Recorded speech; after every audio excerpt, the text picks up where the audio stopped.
नमस्कार, दूध उत्पादक शेतकरी या चॅनलमध्ये आपलं स्वागत आहे मित्रांनो। आजचा विषय थोडा गंभीर आहे। तर आजचा विषय असा आहे मित्रांनो, तर तुम्ही कूलर, पंखा, फॅन, AC लावून तात्पुरती गरज भागवू शकता उष्णतेपासून, किंवा याचा तुम्ही सहारा घेऊ शकता सध्याला।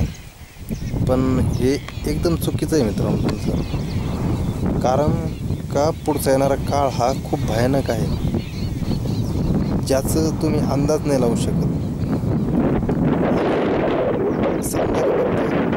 एकच सांगायचं आहे का आता पाऊस येणार आहे आणि या पावसात कमीत कमी 2 झाडं तरी तुम्ही लावा, कारण का भारताला 400 ते 500 करोड वृक्षाची आवश्यकता आहे।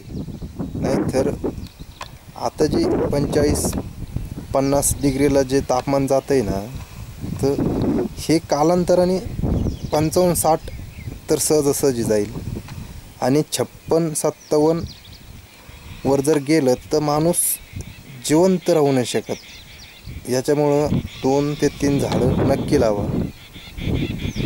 तर कमीत कमी एक झाड तयार व्हायला 4 ते 5 वर्ष सहज लागतात। आणि आता येणार आहे पावसाळा, तर झाडं लावा मित्रांनो, एवढंच सांगायचं आहे। आणि वृक्ष हेच जीवन आहे। आणि हा संदेश तुम्हाला आवडला तर लोकांना फॉरवर्ड करा। व्हिडिओ आवडला असेल तर व्हिडिओ लाईक करा आणि चॅनलला नक्की सबस्क्राईब करा मित्रांनो।